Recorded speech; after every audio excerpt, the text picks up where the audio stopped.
Hello and welcome back to the Power Hour. I am your host, Andie Thueson, and today we are going to talk about something that I think will resonate deeply with you. It's something that I know I have had experience with, so many of my clients have had experience with, and I want to give you a reframe. It's something that came through in a session when I was working with a client, and we were sitting down, we're having this conversation, and she talked about a fear. And as we sat and we talked about this fear, the fear was that she didn't know enough to stand behind the work that she was putting out there. And I think so many of us find ourselves in very similar positions where we are really passionate about the work we do, but then we have this wound of, do I know enough? Have I studied enough? Am I good enough to put my work out there when I stack it against everybody else? And that is the wound of imposter syndrome. We hear this term thrown around quite a bit in the online community and within coaching spaces, within the self help genres of business development. We hear this word a lot. And I want to really have you sit with this question because so many of the women I work with are capable women who simply cannot trust their own qualifications. I want you to sit with this. What if this wound, this imposter syndrome, was the preparation, not the obstacle that we see it as? What a unique way to look at something that we have put a target on, that we have seen as something that we need to conquer, that we need to overcome. It has become this giant in our lives, this Goliath that we need to slay to step into our power era, if you will. But what if it's actually the exact thing that has been a much needed place to work with? It has become the curriculum for us to step into our power era. Imposter syndrome is usually treated as a confidence problem. Let's reject that and let's reframe it as exactly what it is.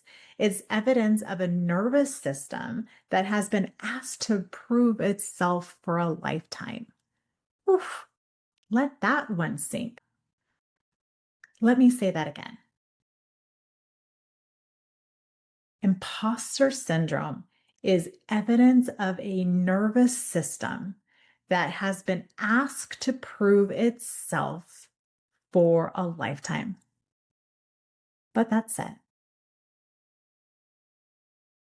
Those years that you have spent quietly cultivating a skill with no stage, no applause, those are not wasted time. Those are not wasted years. They were the apprenticeship nobody assigned you, but everyone needs. We need these times of going inward and actually doing the work. If we all were immediately confident and put ourselves out there, we are doing a disservice to the world. This apprenticeship, this imposter syndrome and apprenticeship is actually exactly what is required for us to step into the work that we do. If we didn't have this crucible of working and cultivating and curating our craft, we wouldn't be able to bring the depth, the lived experience that cannot be taught into the work that we do. And that's the reframe I need you to hear. I need this to land within your bones is this imposter syndrome is simply the mechanism that helped you craft and quiet who you came here to be. I want to tie this into a very specific placement that I like to look at when I'm working with my coaching clients. Chiron, the wounded healer, represents the wound that then becomes the medicine. Wherever Chiron sits on our charts, that is where we were told we weren't good enough. And this is actually the place that we're eventually meant to teach from. We teach from this wound of not being enough, not measuring up, or whatever it is. Wherever this wound sits on your chart, it's going to be different, a little bit different for everybody.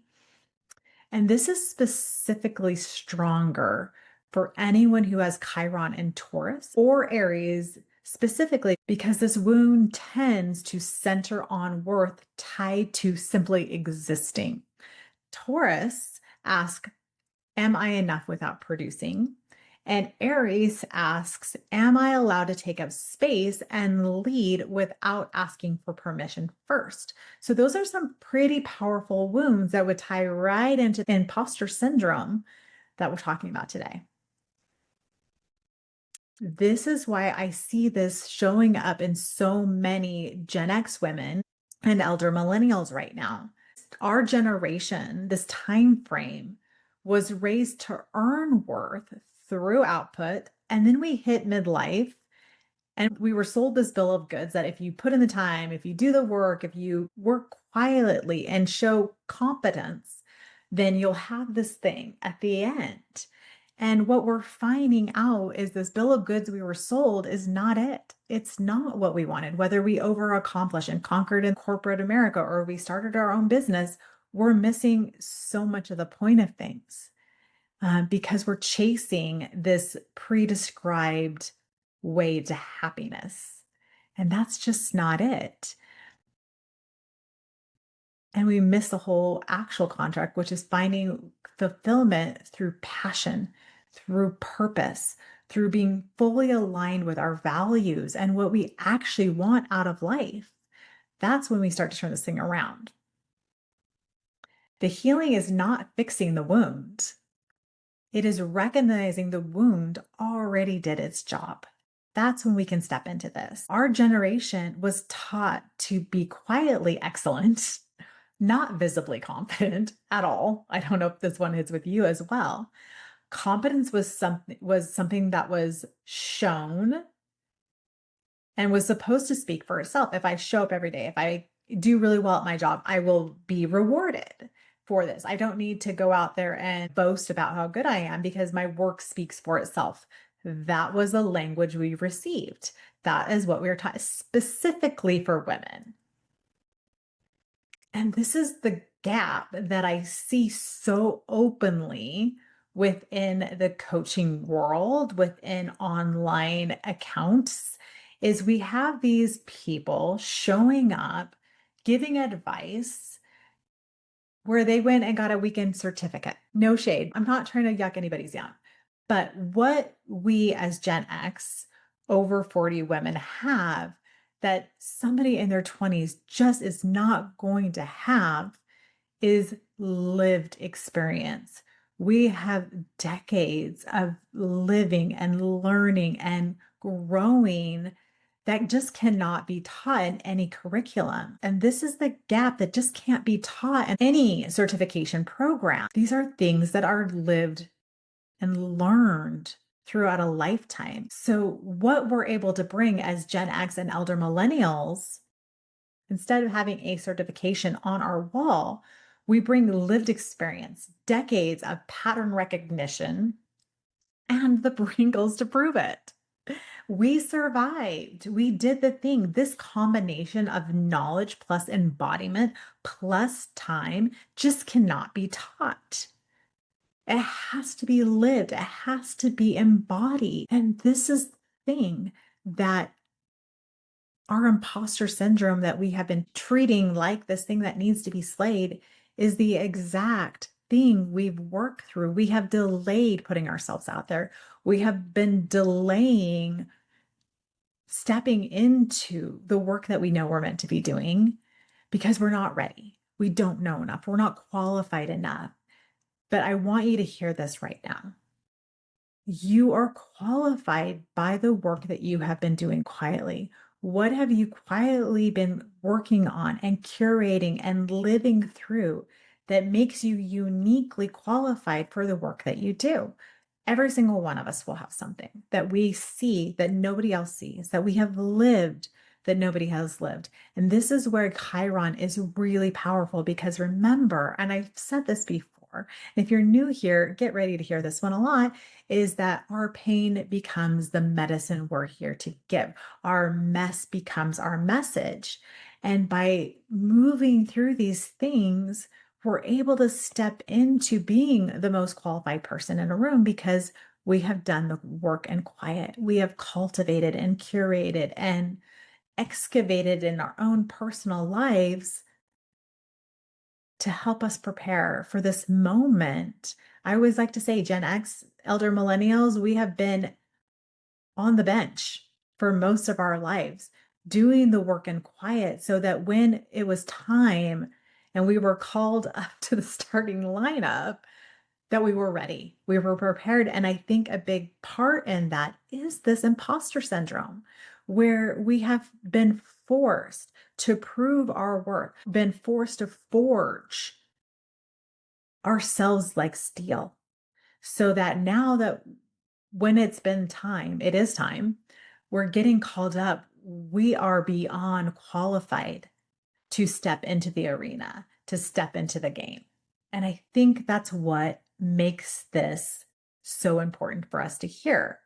You are not behind the qualified women you constantly are comparing yourself to.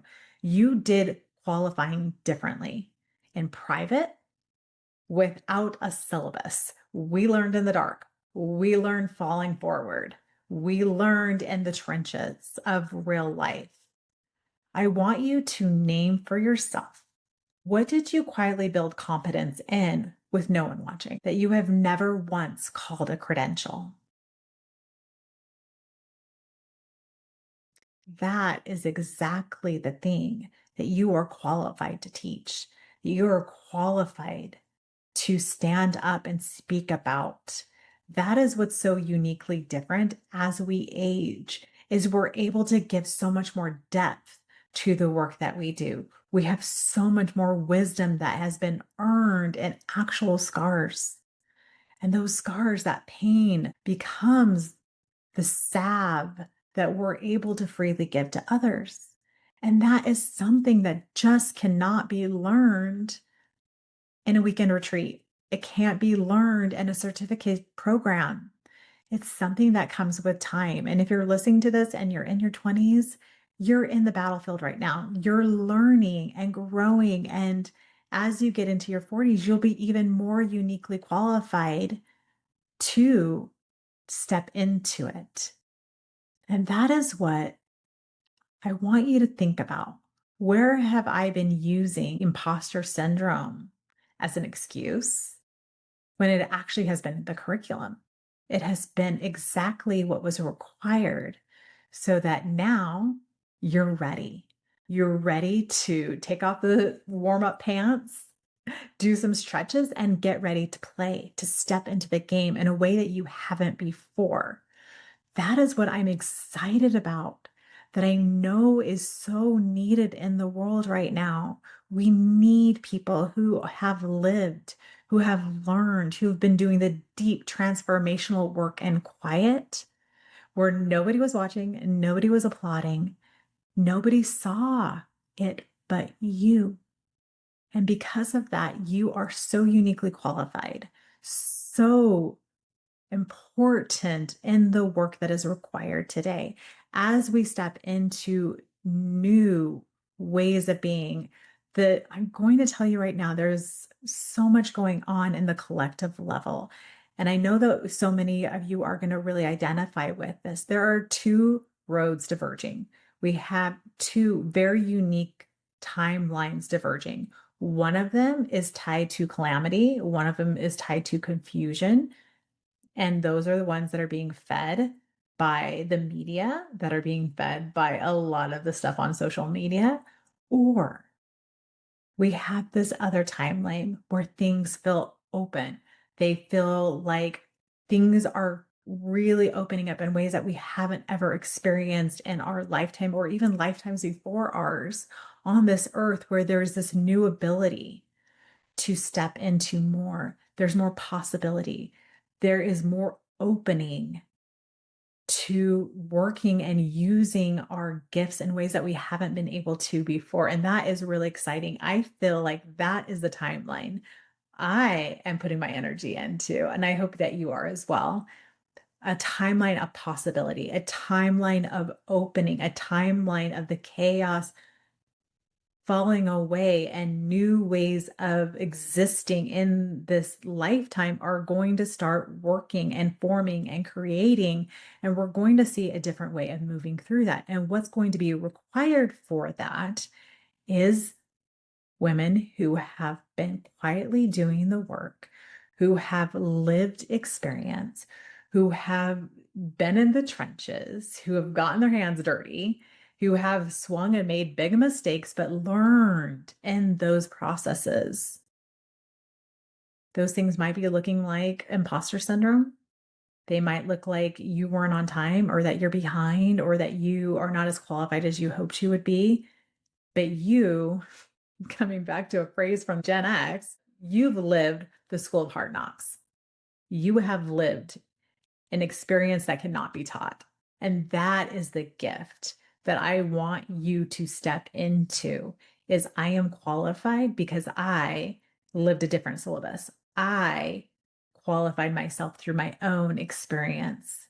And that is the gift that you are more qualified than anyone else in this world to give. And you've got the wrinkles to prove it, friends. And that's what is really exciting when we step into and we truly understand and we sit with what this midlife experience is. What does this look like? For most of us, we're 40. We're literally have another half of our lives to live. And what's exciting about that, and I love having conversations around, is we get to do aging different than our parents. And I honestly believe the second that we stop living, the second we stop moving towards passion, moving towards purpose, is the minute we start dying. There's this corridor of time, a decision is made at midlife that I'm going to live the rest of my life out full force, or it's time to give up. It's time to hang up my hat and I'm going to just relax into nothingness. And I think that's where you see this stark disparity in the aging process as people move into their 50s, 60s, 70s, and beyond. If you look at people who are highly vital and active in their 60s, 70s, and 80s, they're still moving their bodies. They're still living. They're still lit up by life. They're still moving forward with something that ignites them, that keeps them focused on living, not existing. And that's what I want for you. And that's what stepping into the power era is all about. We now have all this energy back from, creating children. Our energy is not going to that anymore. Now we get to use that creative life force energy towards creating what is next. That is truly what this power era is for. That is why I really want you to sit with and redefine, reframe what imposter syndrome was and is. Maybe it's exactly the thing that was required for you to be ready to step into this power era in a way that you would never have been able to if you were able to keep putting yourself out there and not actually doing the work. Something to think about, a different way to look at things. This is exactly the kind of work that we do within the Power Era Collective. It's this beautiful group of women, and we have so much fun in here. And we talk about things like this, and we have conversations around this, and we do work around this about stepping into our most powerful season of life where we don't conquer demons, we work with them and we move through them and we become stronger because of it. And I'll leave you with this: own your peace, step into your power. The world needs it, my friend. Much love, and I'll see you next week.